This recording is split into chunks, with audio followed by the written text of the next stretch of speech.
We gather this day summoned by respect and affection to demonstrate our love for both the living and the dead. We gather to comfort one another, for we have suffered a loss. We gather to celebrate together, for we have been blessed by a life.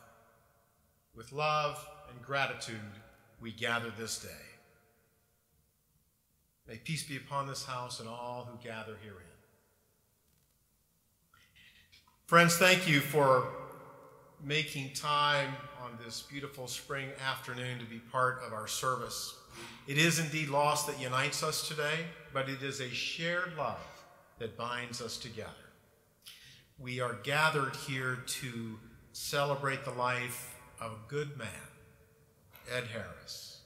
We honor and remember him as the loving husband, father, grandfather, devoted friend, and valued member of this religious community that he was. We mourn his passing, and we give thanks for his time among us. It is customary in our Unitarian Universalist congregations to begin our worship services with the lighting of a flaming chalice. The flame we light is an ancient symbol of transformation, and the chalice that holds it is a symbol of service, reminding us that a life of love and service will change us and lead our hearts to peace. And in this congregation, we have a customary set of words we read as we light the chalice. If you are familiar with those words, as a member or a friend of the congregation, I invite you to join with me as we light this chalice. Let us open our eyes to see what is beautiful. Let us open our minds to learn what is true. Let us open our hearts to love one another.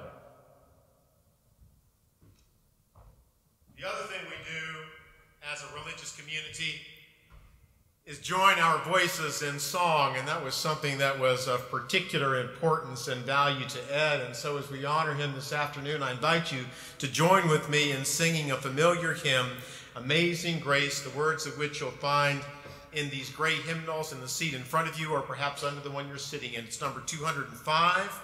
Please stand as you're able. We always sing better when we're standing up, so please join with me in singing Amazing Grace. We'll hear it played through one time and then sing together.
Peace of the wild things, Wendell-Berry. When despair for the world grows in me, and awake in the night at the least sound. In fear of what my life and my children's lives may be, I go and lie down where the wood drake rests in his beauty on the water, and the great heron feeds. I come into peace of the wild things, who do not tax their lives with forethought of grief. I come into the presence of still water, and I feel above me the dayline stars waiting with their light. For a time, I rest in the grace of the world, and am free.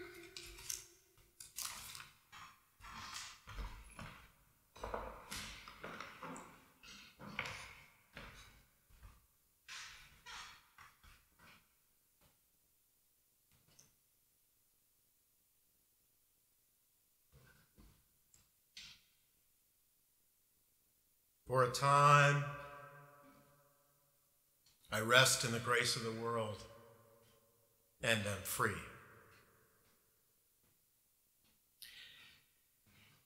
Aria Bell, along with her mother and siblings, left their sharecropping life in Mississippi during the Great Depression, choosing to migrate north to Chicago. Aria's mother, Era Ann, who was born in Jamaica, decided that it was too difficult trying to tend the farm there after her husband died. And this was around 1932. And the family moved to the Bronzeville section of Chicago, around 35th and Prairie.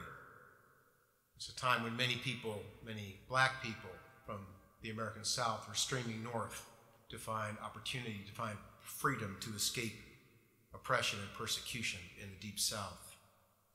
Aria found work in a pickle factory and later in a hospital doing laundry, which was tough work because there's a never-ending supply of ill people and the linens and the clothing they need to be cared for. And it was while she was there on the south side of Chicago, she met a man from Tennessee who had also come to the city looking for a better life. His name is lost to time. People were very secretive in those days. Their relationship was short-lived, but it was long enough to produce the man we are here to honor and remember today, Edward Byron Harris, born on August 2nd, 1938. He had two older siblings, the twins Robert and Roberta, who were 3 years older than he. Ed grew up in a two-room apartment on the south side of Chicago. Ed, Roberta, and his mother slept in one room while their grandmother, Era Ann, and his older brother Robert slept in the other. Ed started school in the first grade. There was no preschool, no kindergarten in those days for him. But by the time he went to school, he already could read because he had been reading the books of his older brother and sister. But Ed was also born with cataracts, and a failed surgery left him legally blind for the rest of his life. After 7 years of grade school, Ed went on to Marshall High School on the west side of Chicago, and he went there because they taught Latin, which he thoroughly enjoyed. It taught him the basics, or the basis, the foundation of English grammar, and it was a skill he would use throughout his life. Latin made language appear more logical to Ed, and the grammar just popped out at him. He had that kind of mind. Ed did very well in high school, both in his grades and his student life. He was the vice president of the student council. He was president of the school's National Honor Society. He was the president of the Braille Club.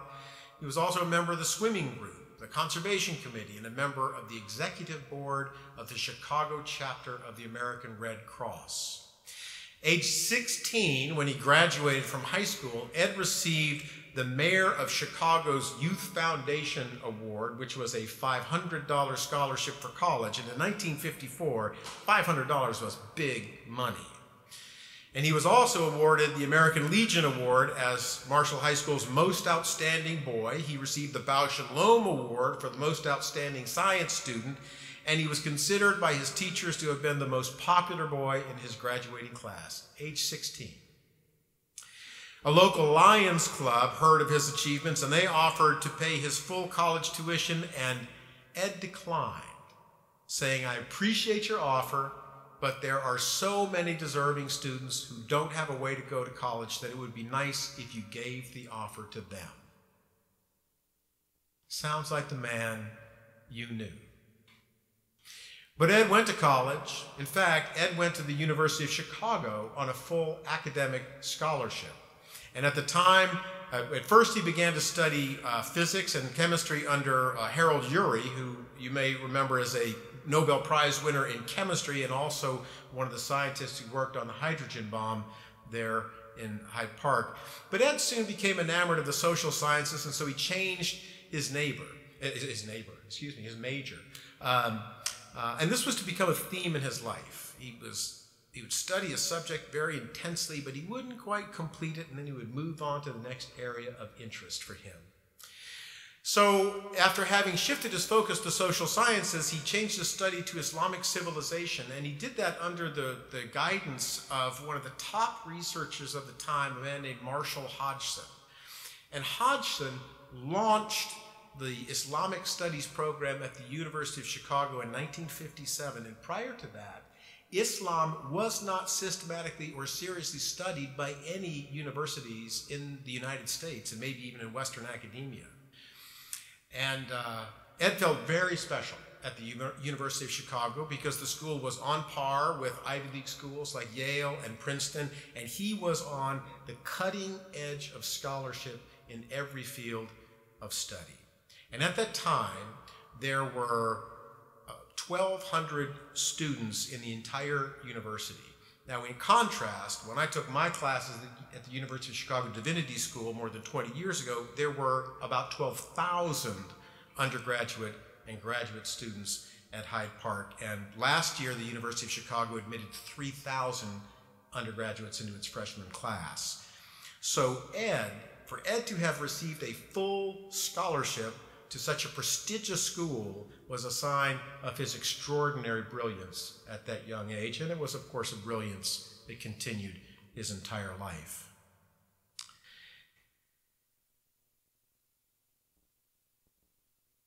He actually decided that he didn't really like social sciences after a while, and he decided to shift his study to mathematics. He sort of lost interest in physics, too. But he enjoyed the formulas and proofs that math seemed to offer him. He liked to work with those, and he ended up receiving his bachelor's degree in math and began working at a computer company in the 1960s. And this was a brand new field back then, before even punch cards, and the computers then actually ran off a paper tape. And he was working on a computer called the Mark III. The Marks I and II were at Harvard. And Ed worked in what is called machine language, just the O's and the I's. I see some nodding heads out there. And that was what the machine understood. And the programs were compiled using an assembler program. And this program was almost like the English language, but not exactly. And Ed was uniquely qualified for this work based on his learning and aptitude. And he could program and follow the machine to easily catch errors and monitor progress. And Ed's work in computers in the 1960s, such as the mechanical translation, where you attempt to get a computer to understand language, is the foundational element to today's applications like Siri and Alexa. Half a century ago, Ed was on the cutting edge of that field. Ed attended graduate school, got into linguistics and anthropology, but he never did receive a degree. And then he moved to New York and entered the City University's PhD program, completing much of his field work towards his dissertation, but he didn't finish it. And his dissertation was titled Supersegmental Particles in Discourse Analysis. I mean, it just sounds doctoral, right? But really what this meant was that he was studying Native American languages such as Mi'kmaq, which is an Eastern Algonquin tongue, the language that the earliest Europeans encountered when they came to North America. Well, like every other graduate student in America, Ed needed a job to pay for his bills while he studied, so he spent 3 years teaching emotionally disturbed children in the city after a friend of his cajoled him into trying this job, and he recounted that it was the most traumatic experience that he had ever had. But it led to another teaching job in Brooklyn at a school called the Pride of Judea. And there he taught music and math for about 4 years. He saved enough money to enroll again at City University, and this time for child development. As in his past, he never completed these studies either. Throughout his life, Ed attended at least 10 different schools, including UMass Amherst, UC Berkeley, the University of California at Santa Cruz in the summer, and seminars at Stanford. He was the living embodiment of the professional student. Of all of these schools, Ed felt that Santa Cruz had the most beautiful campus, which is nestled among redwoods, and he enjoyed walking through those to get to class. Now, also in the 1960s, Ed had a brief job working in India funded by the U.S. State Department. He studied a little-known tribal language, which was actually related to Cambodian, that had been carried to India by a migrating tribe somewhere around the time of Jesus, 2,000 years ago. Because of our nation's involvement in Southeast Asia at the time, the U.S. government wanted to understand that language, and they felt Ed Harris was just the man to learn it. The people that he met there were still hunting and gathering, and they spoke an obscure language in the Munda family called Solva. And Ed stayed there for a year, could have stayed for another year, but then the siren song of study pulled him away to something new again. And he moved back to New York. He took up residence on the Upper West Side, a neighborhood which he came to love. He thoroughly enjoyed New York, and nothing but true love could ever have drawn him away. But I'm getting ahead of myself. Ed took some computer classes and began working for Con Edison, the New York-based energy company. He was impressed by the stability of their underlying systems and felt that as the years went by, software in general became more buggy and error-prone. He left Con Edison, began working for financial institutions, the first being CIT, then manufacturers. When merger mania took over, that saw him employed by Chemical Bank, then Chase Manhattan. His work involved supporting the transfer of enormous sums of money around the world. And outside of work, Ed loved playing the flute and recorder. He went to the Lighthouse for the Blind on the Upper West Side of New York to take lessons, and he did some acting as well. He had a very long relationship with the Lighthouse and always supported the work they do for the visually impaired. In 1981, love found Ed when he attended a camp for early music appreciation in Lake Hopatcong, New Jersey. There he met a charming divorcee who became the love of his life, Helen Winters. They discovered very quickly that they had a lot in common: singing, dance, musicianship, the arts, travel, and love grew from there.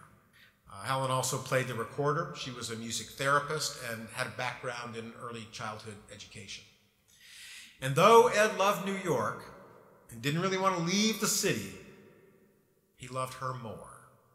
So in 1984, he moved into Helen's home at 22 Sycamore Avenue in Livingston, where they lived together for the next 25 years. And they enjoyed a full life together. And outside of work, they enjoyed music and traveling together. Helen was a member of the Morristown Unitarian Universalist Fellowship, and Ed, though never a member there, was a full participant in that congregation with her. In the late 1990s, Ed was diagnosed with prostate cancer, for which he received effective treatment, but this precipitated his early retirement from Chase. And then within a couple of years, Helen retired, and they threw themselves more deeply into their hobbies and their passions. Certainly travel was one of those passions. They traveled to places like Costa Rica and Mexico with Elder Hostel, Turkey, Alaska on a cruise to study the flora and the fauna, singing tours with Summits Chorale to Czechoslovakia, Italy, Belgium, and Germany. They cruised through the Panama Canal. And around this time, Ed became infatuated with witnessing eclipses.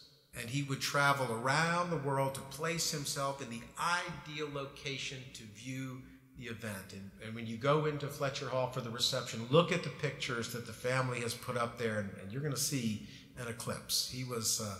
That was one of his many passions and interests. Over time, as Helen's mobility became restricted, the two actually became sort of the perfect complementary pair. Helen was Ed's eyes, and he was her legs. And Helen was also the gregarious, highly social half of the couple, while Ed never really thought of himself as particularly outgoing. They were very well matched in many different regards.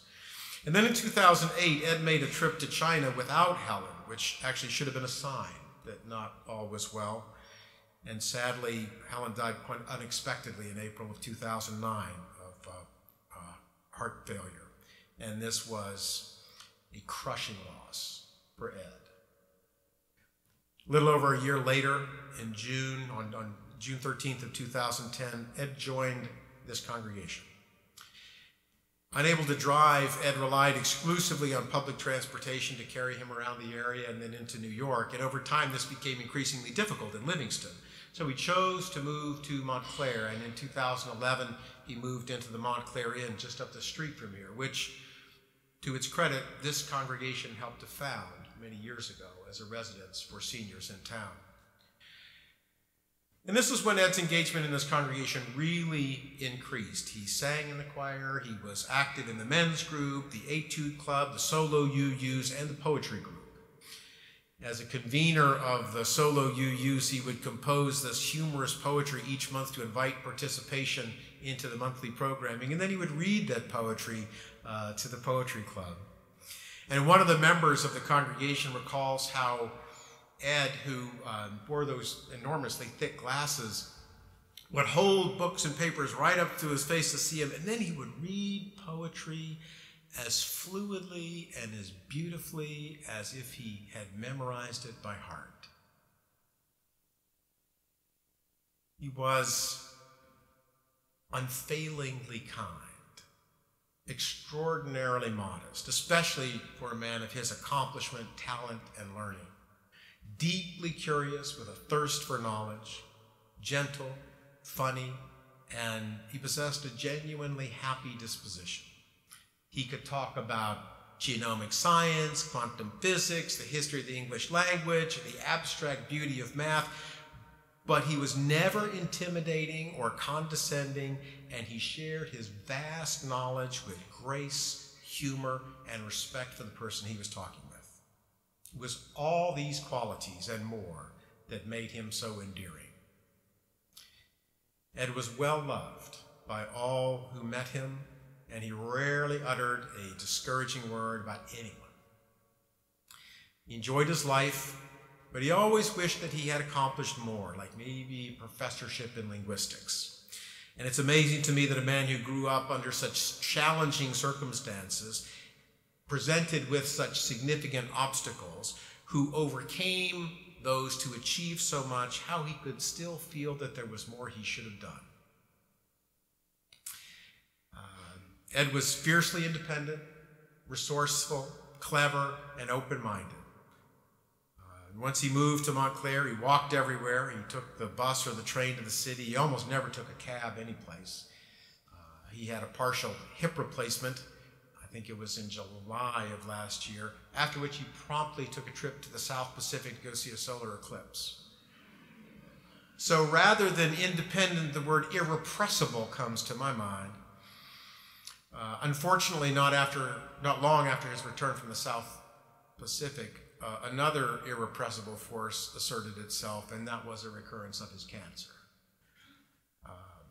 And as his mobility became affected, he knew there was something wrong, and he sought treatment, received the diagnosis. He pursued immunotherapy in New York for a while and did undergo a round of traditional chemotherapy as well, but the treatment was really more than he was willing to endure, and made a very difficult decision about his own quality of life. The cancer metastasized. The outcome was certain. In March, he was hospitalized in St. Barnabas for a couple of weeks, after which he moved to Brightview Senior Living in Randolph. And then on Sunday, May 7th, Ed came to the service here that morning, and the special congregational meeting afterward to cast his vote on the call of this congregation's new settled ministers. And people were so thrilled to have him back. And then afterwards, he went out with friends for his annual birthday celebration, always held 3 months early. And then just 3 weeks later, we were gathering to say goodbye. The poet Wendell Berry wrote, "When despair for the world grows in me, I come into the peace of wild things, who do not tax their lives with forethought of grief. I feel above me the day-blind stars waiting with their light. For a time, I rest in the grace of the world and am free." Ed Harris lived his life just about as well as a man can. He hungered after knowledge, cultivated his gifts, shared his wisdom, was humble and kind, intelligent but not pretentious, loved fiercely, laughed freely, and left in his wake a sanctuary full of people who loved, admired, and respected him. And now, for all time, he rests in the grace of the world and is free.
I can't recall the first time I met Ed, but it was sometime in the early 1980s, shortly after he and my mother Helen started dating. But I do remember that I liked him immediately. I don't think it's a stretch to say that most people feel the same way. Ed was one of the most interesting, likable, and amiable people you could ever hope to meet. The relationship blossomed and I was happy for her. You could just tell Ed was a good man and good for her. They complemented each other on many levels, musically, politically, artistically, intellectually. There was a push and pull that kept them in similar, wobbly orbits around each other. So it wasn't really a shock to me when Mom announced that Ed was moving in, giving up his apartment in New York to settle down here in New Jersey. That was serious stuff for both of them, I'm sure, but they were committed. I owned a small truck and was quickly pressed into service, moving Ed's belongings. I recall numerous trips and many heavy boxes laden with books and treasures he had collected over the years. Mom's modest house filled up quickly. Ed was a bit nervous about the move. He would have to begin commuting by bus into New York, but there was something else going on that pulled him out of one life and into another. I'd like to think that he started to enjoy the company of our immediate family. He didn't talk much about his own, and they were not living in this area, so maybe he yearned for the warmth and comfort that comes from the steady, reliable routine of birthdays and holidays, shared experiences, and familiar faces. Our family got together often, but not too often, so when we did meet, there were always new things to talk about and old things to catch up on. Ed quickly became part of the family as if he had been there forever. His presence at gatherings provided a dynamic we had been lacking. He always sang for us, often with my mother accompanying on keyboards. He also sang at my wedding for me and my wife, Janet. He told great stories and listened attentively when we shared some information that was new or interesting to him.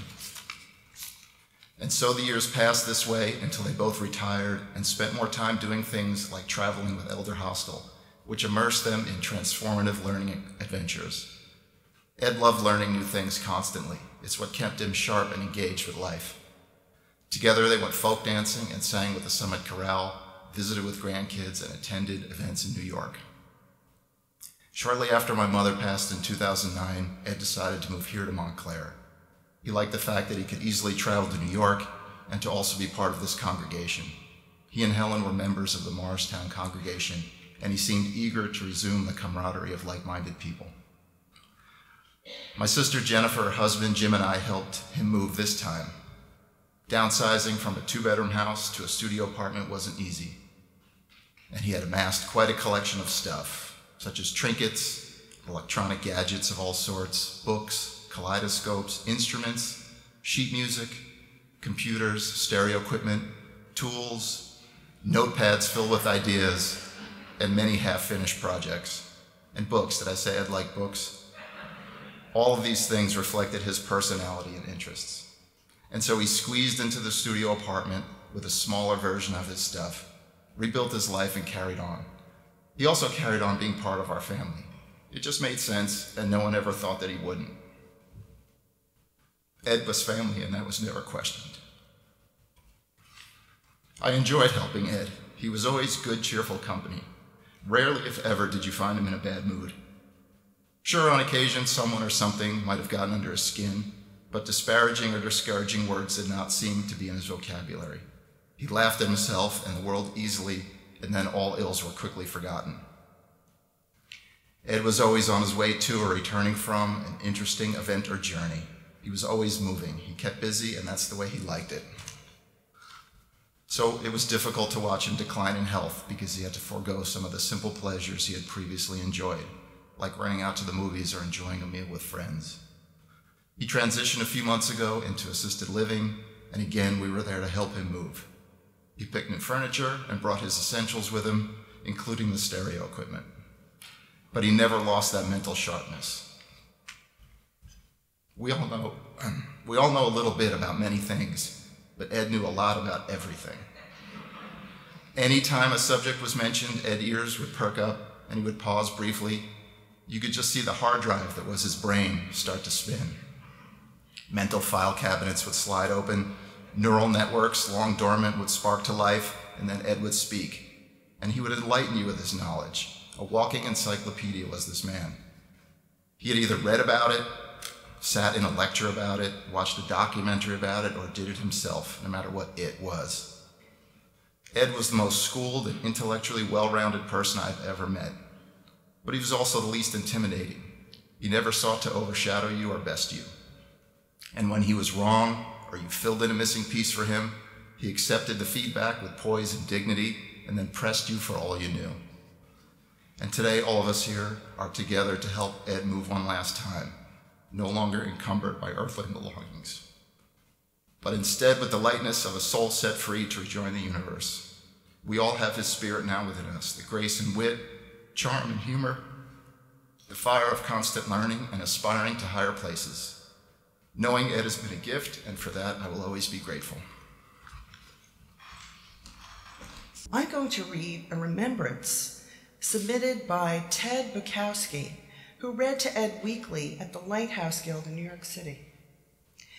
The Lighthouse Guild is a not-for-profit vision and healthcare organization with a long-standing heritage of addressing the needs of people who are blind, or visually impaired, including those with multiple disabilities or chronic medical conditions. They help people achieve and maintain the highest possible level of function and independence.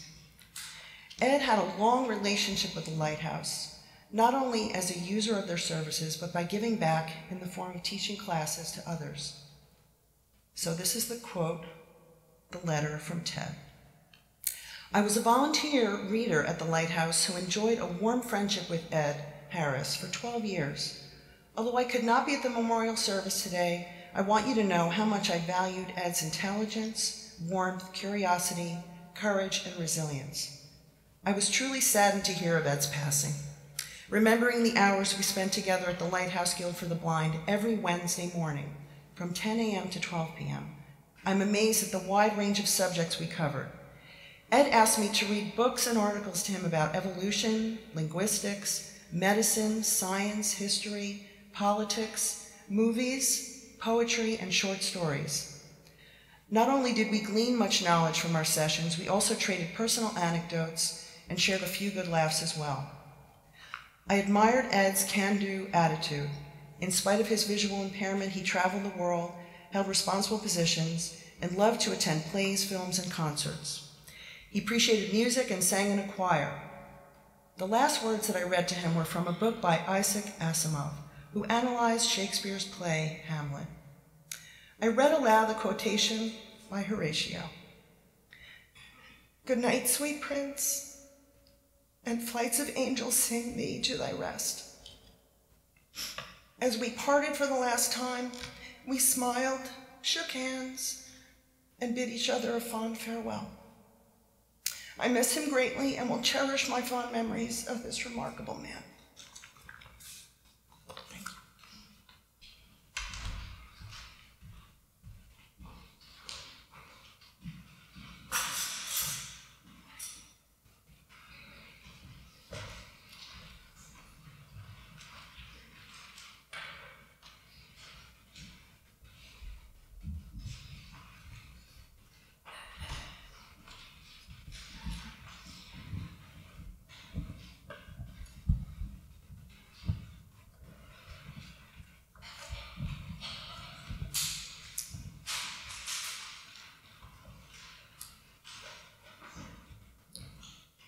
My dear Uncle Ed,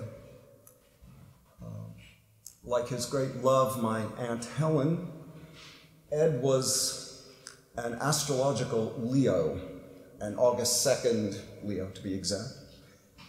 The sign of the sun, the sign of the theater, the sign of the performer. He was gentle, brilliant, humble, proud, unassuming, incisive, always ready to laugh or make us laugh at the drop of one of his many hats. And as you may know, he literally had many hats in addition to wearing them, brimming with wisdom and generosity. A multi-talented Renaissance man. Jennifer just mentioned Isaac Asimov's Guide to Shakespeare. Ed used to take me to Shakespeare in the park in the last few years and expressed an interest in Shakespeare, and I had an extra copy of Asimov's book. That's the one he wanted, since Asimov was the great science fiction writer as well.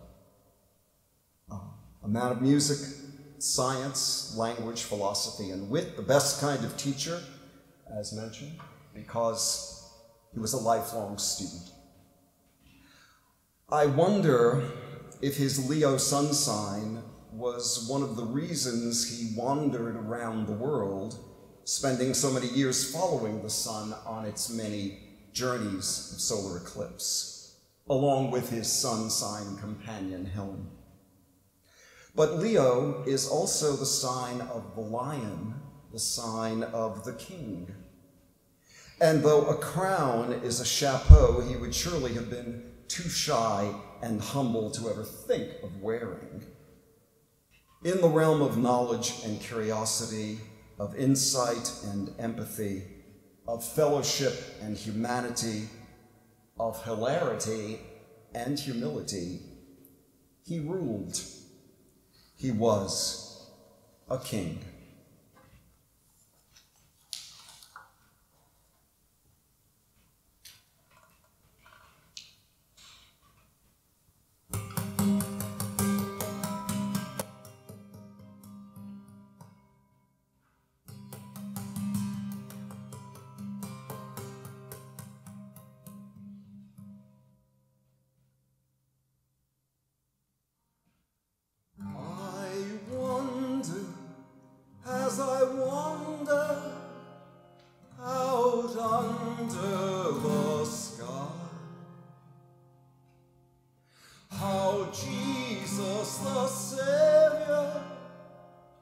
was born for to die for poor ordinary people like you and like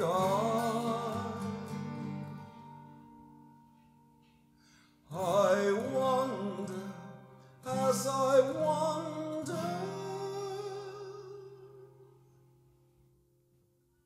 out under the sky.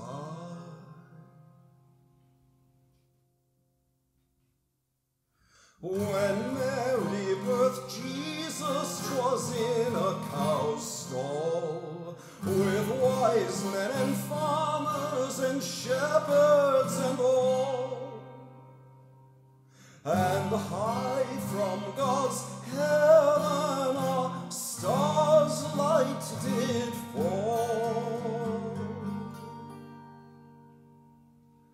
and the promise of the ages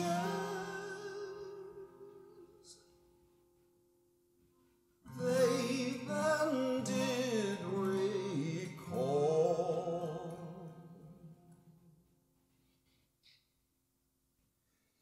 If Jesus had wanted for any wee thing, a star in the sky or a bird on the wing, or all of God's angels in heaven to sing, he surely could have it,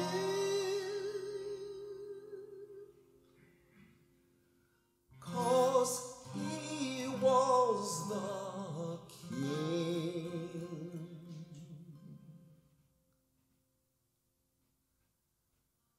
I wonder as I wander out under the sky, how Jesus the Savior was born for to die for poor ordinary people like you and like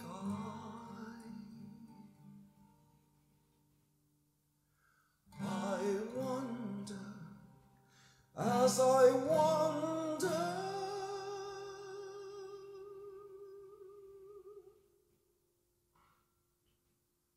out under the sky.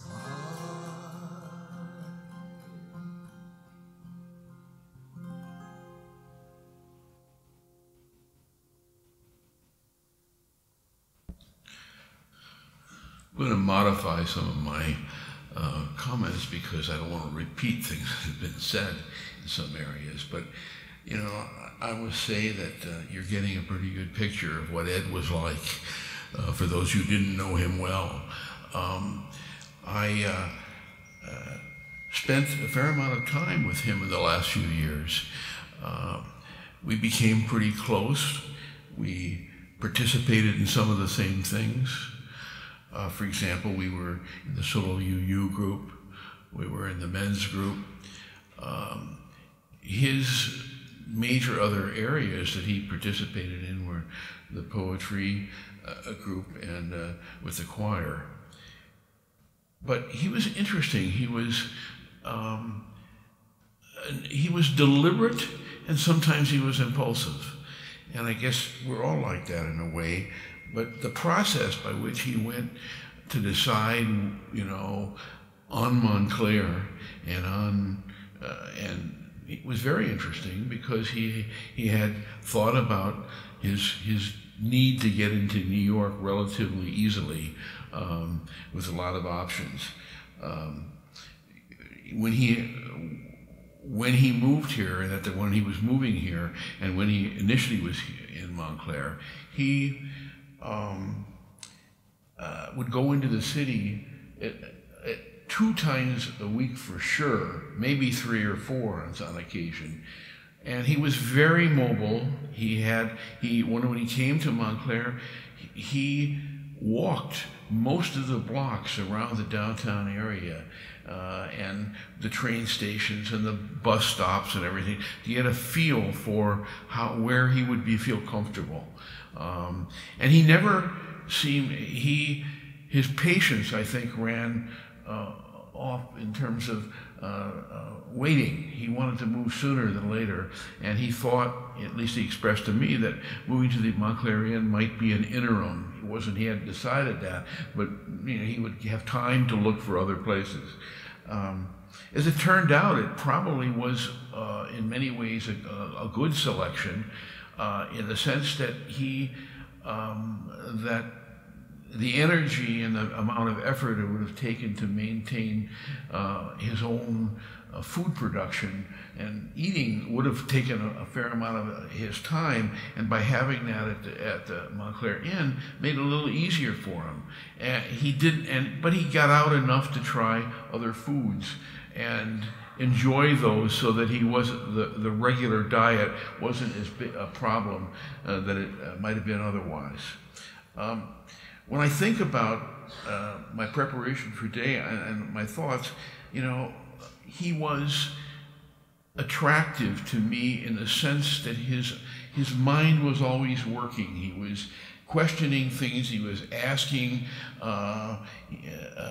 questions. He was articulate. He didn't read as much as other people because that was more work for him. But he did listen an awful lot to news and to various commentary. He was up to date.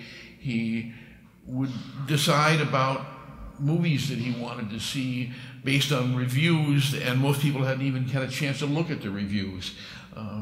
He was incredibly approachable and affable, yet he was not an assertive, outgoing person. In part, that match with Helen that was described is I think, very, very true. I never met Helen because I didn't meet Ed until after her passing. But those were very important things. The one thing that a lot of people might not have understood is that he sometimes looked like he saw you, but he didn't recognize you. In many cases, it wasn't until you were close enough that he heard your voice, because he would tell who you were by his voice. And if you think back, you'll think of times in which, until you got close enough that he could hear you, he didn't really know who you were. And that was, that's a handicap, obviously. But he did remarkably well circumventing that. He had a lot. He was so humble, reassuring, thoughtful, generous, considerate of other people's points of view. He had many points of view himself, but he wasn't dogmatic. He wasn't a tough person at all. He was actually one of the most intelligent and knowledgeable people I've ever met.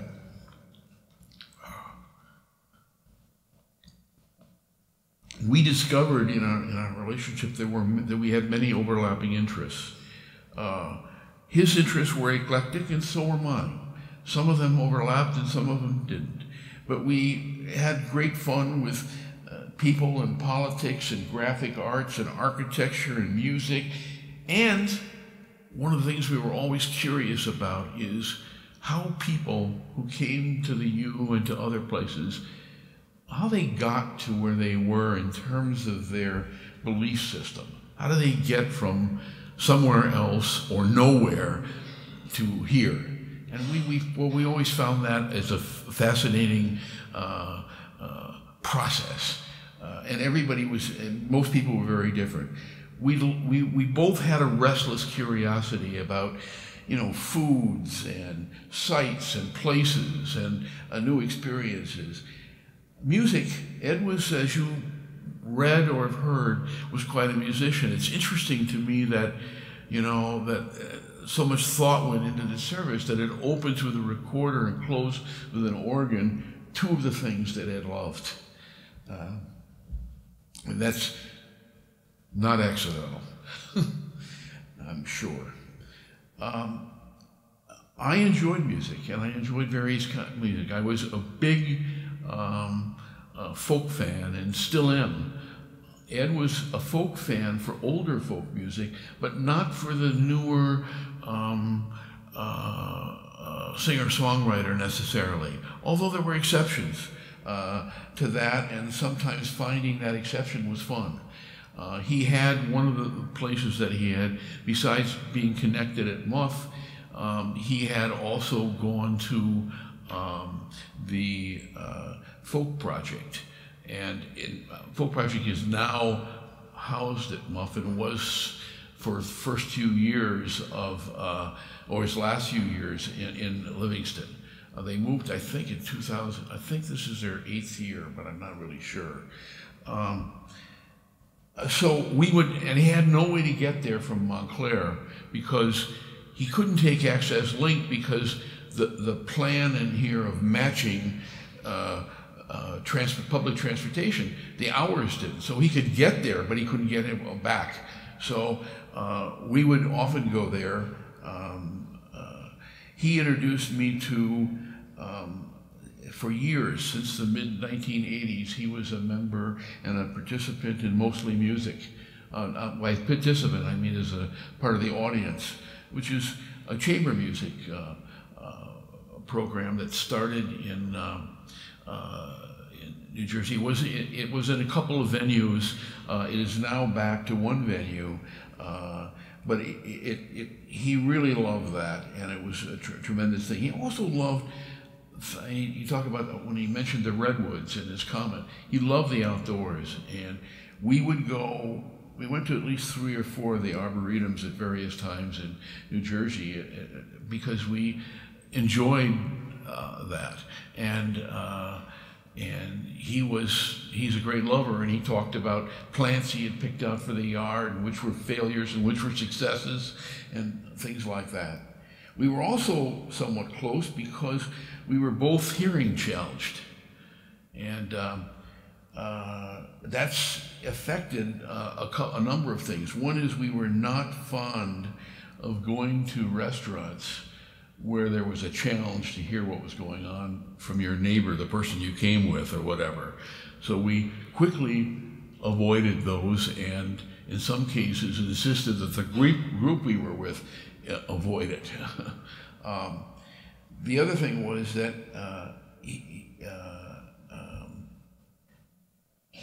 in going to concerts, a lot of the concerts at the Folk Project and the Minstrel and other places in the area are small venues, singer-songwriter, but the shift seems to be towards increasing the level of sound so that you can't hear the lyrics. Neither one of us are fond of that. I'm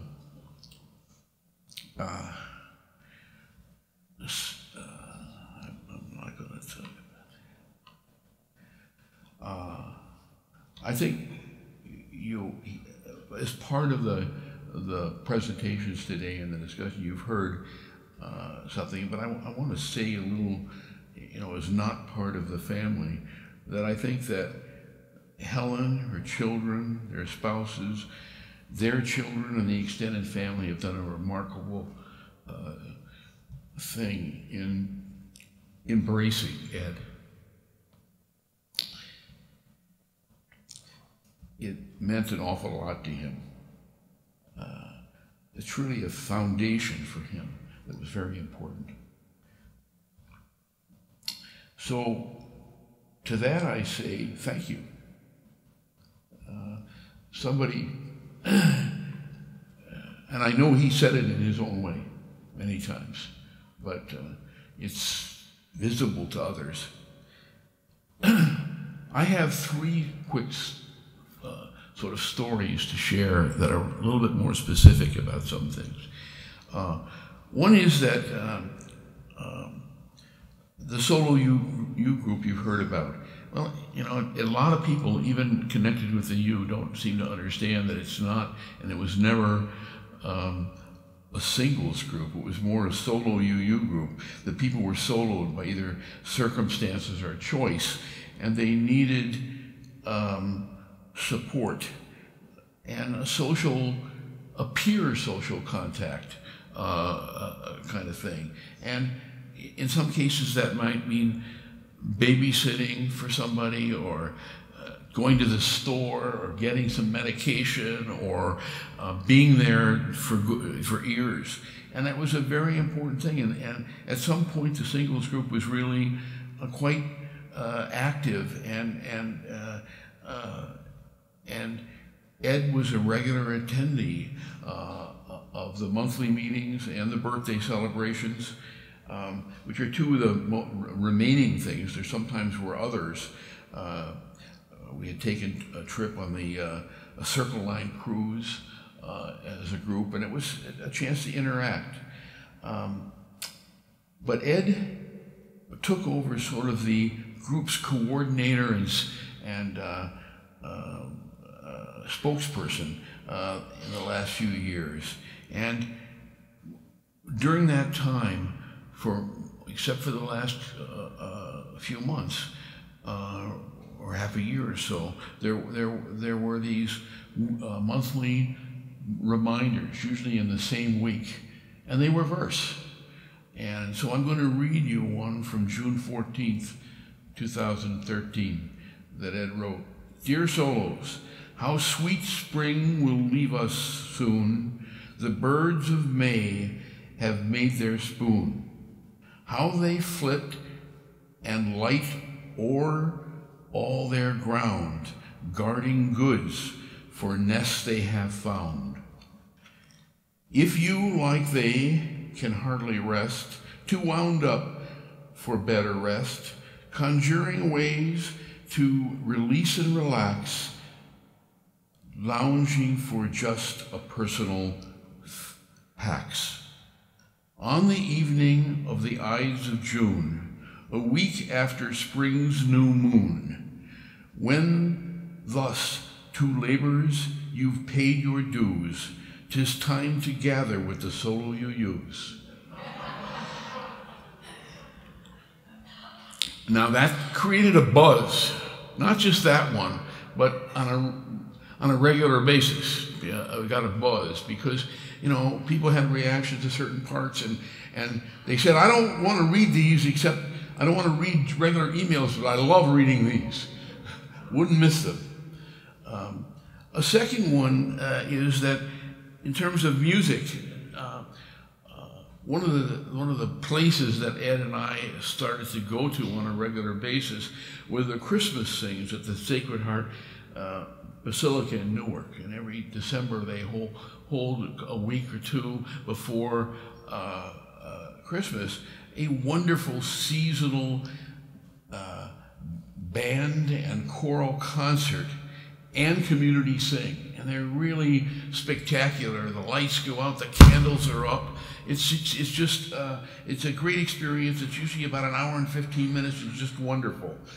Well, so we would go, and we knew how to manufacture it. You didn't want to get there when the doors opened an hour before and still not get near the front.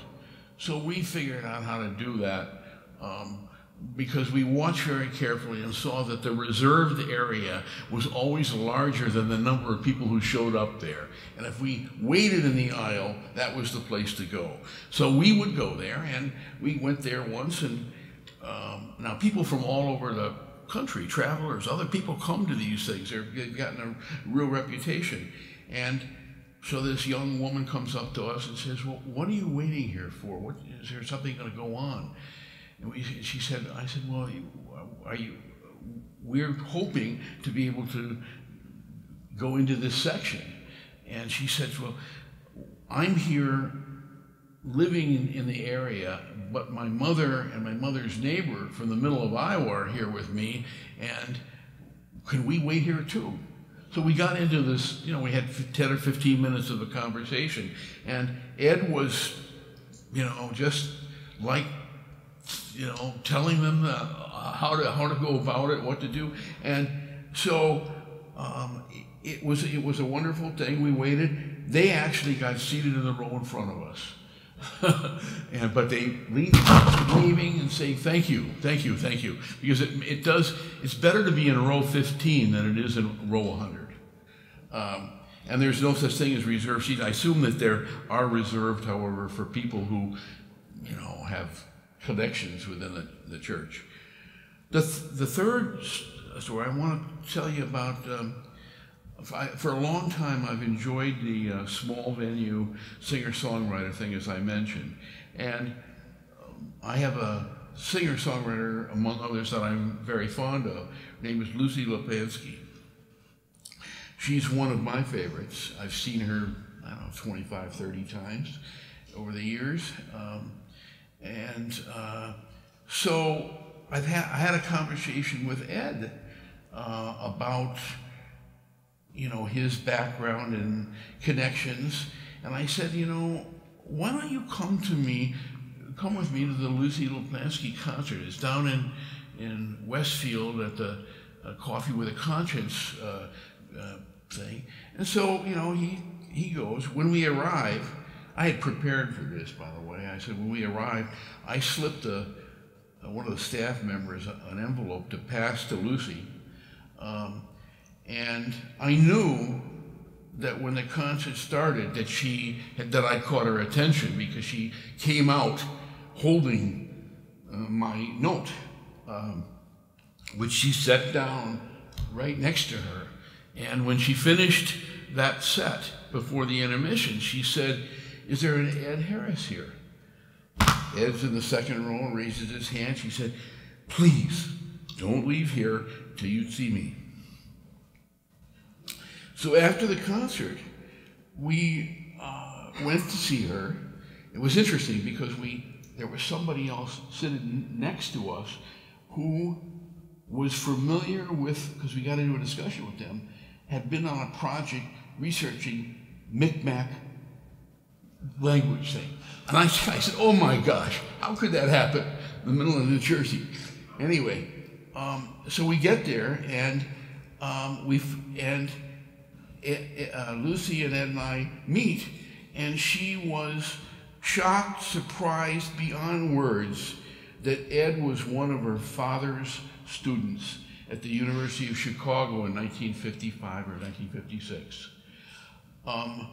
She'd never met a student. This is before she's born. Remember that. So that was just an amazing thing, and it was an inner, the talking back and forth, and what did you know about him, and what was he like, and so sometimes you have great experiences, and it's really really nice. In the last few days of last period of Ed's life, though we didn't know, he wasn't well, but he didn't, you never sort of expect that it's going to happen right away. So on May 7th, which Minister referred to just 5 weeks ago, I was able to take him to the last mostly music concert down in Westfield at Temple Emmanuel, and it was a tough outing for him because of the whole day, but he was absolutely thrilled. It's one of the things that he tries never to miss. Then, as Reverend Osterman referred to, on Sunday, May 21st, just a week and a half before he was passing, we actually held his birthday party, his 78th birthday party, at a restaurant that he picks. The birthday person always picks their restaurant with a dessert of their choice, and he picked ice cream cake.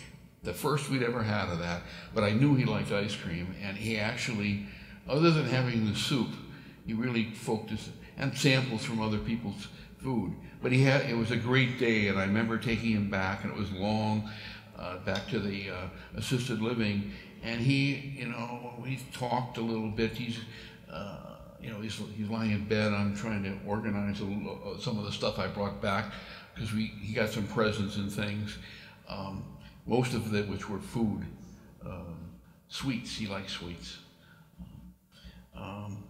So he said to me in a very emotional way that it really was a great day. I'm grateful to be able to say to you, Ed Harris and I were friends. For knowing him,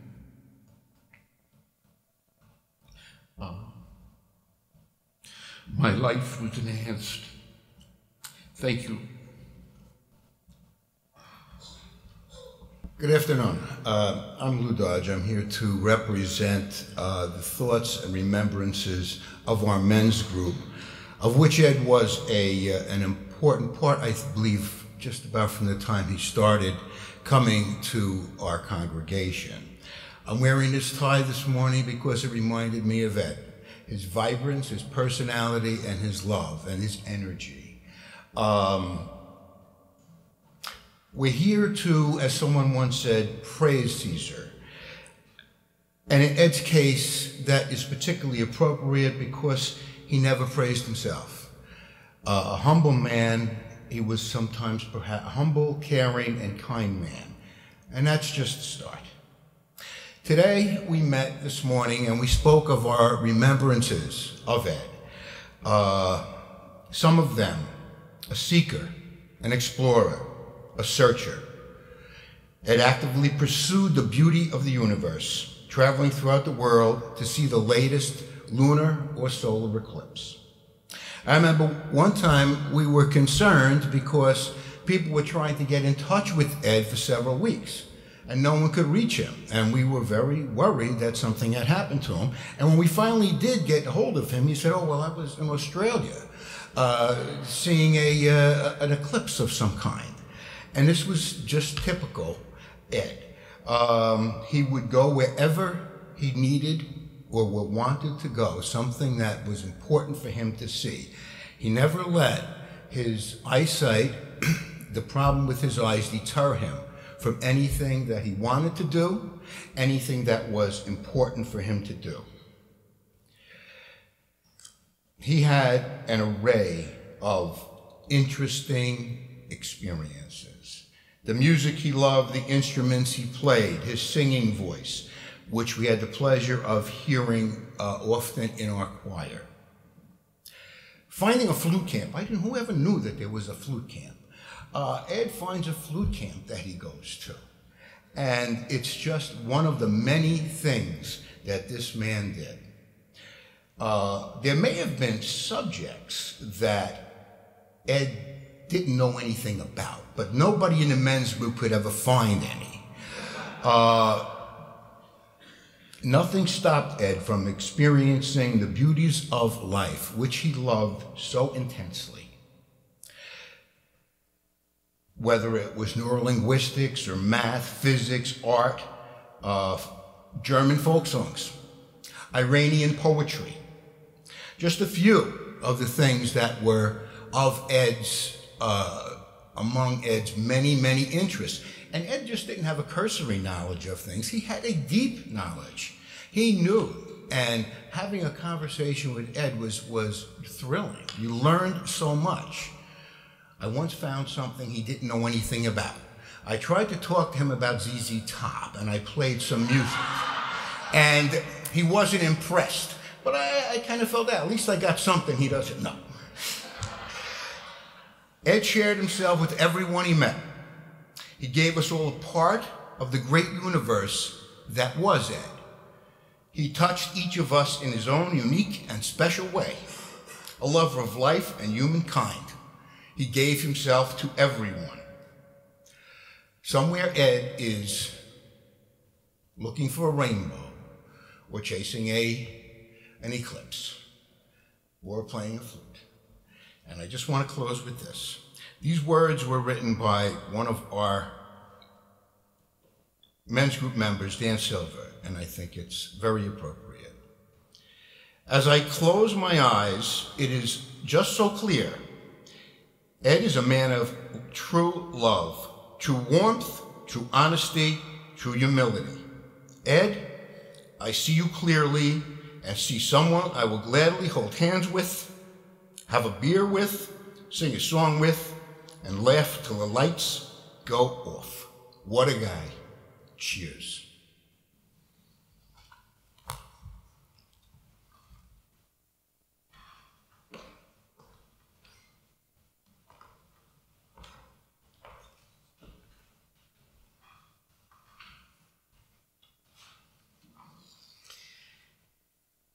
Thank you all for those very moving personal tributes, and I encourage you all to continue the sharing that's begun in the reception following this afternoon's service.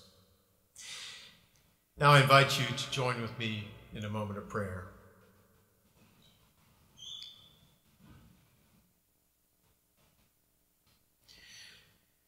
Spirit of holiness that dwells within each and moves among all of us, God of our many different understandings and misunderstandings, we gathered this afternoon in mourning, celebration, and gratitude. We mourn the loss of a very special man, husband, father, grandfather, and dear friend. Ed was an inspiring presence in many lives who gifted the world with his genial temperament and left the world a better place for having lived. He will be deeply missed, and so we mourn. We're grateful, too, that the arc of Ed's life touched our own, and while our lives are poorer for his passing, our lives are infinitely richer for his having been a part of them. We pray blessings of peace and comfort upon his family, for whom this loss weighs most heavily. May the generosity of spirit, open mind, and steady devotion that Ed exemplified be alive in us in the days and months and years to come, as we turn our hearts from grief to gratitude and from loss to life.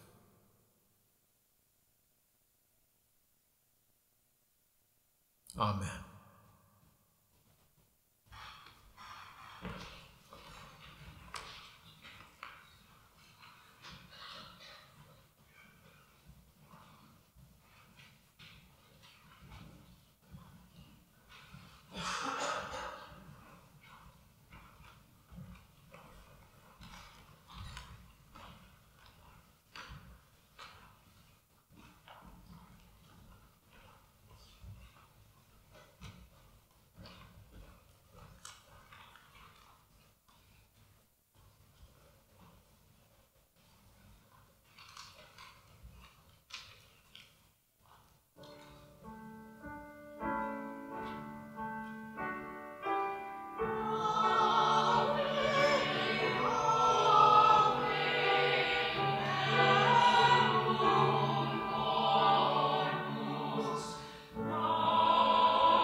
Frederick Buechner wrote,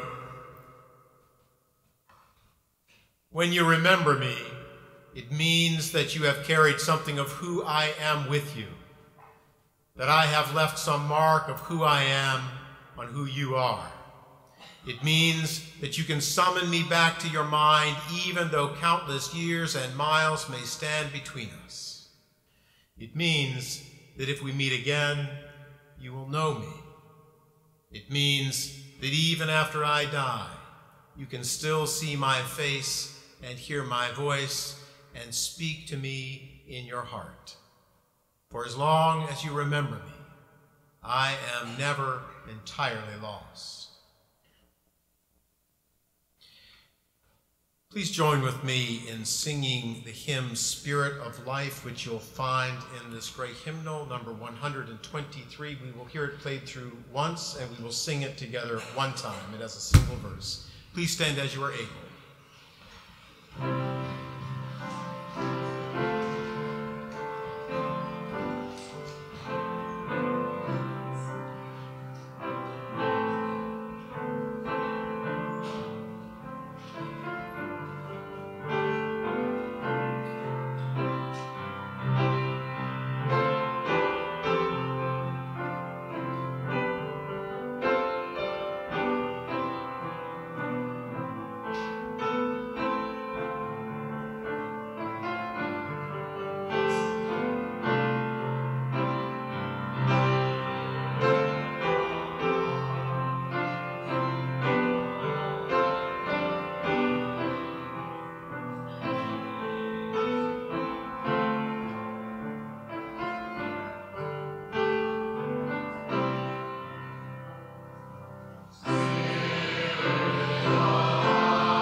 Please be seated.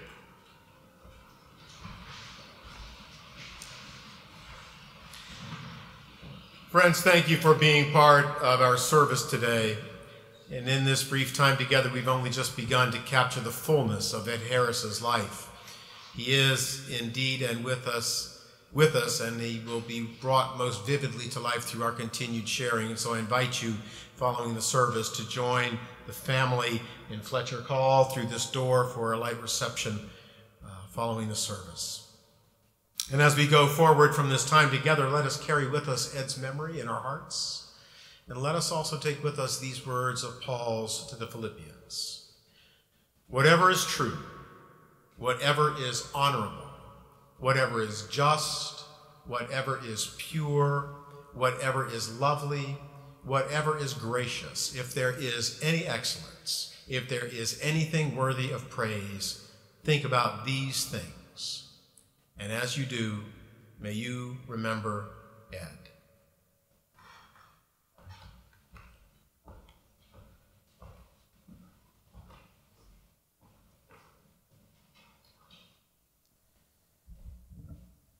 And may the peace that passes all understanding, the peace of God, go with you now and dwell with you this day and all the days of your life. Go in peace, make peace, be at peace. Amen.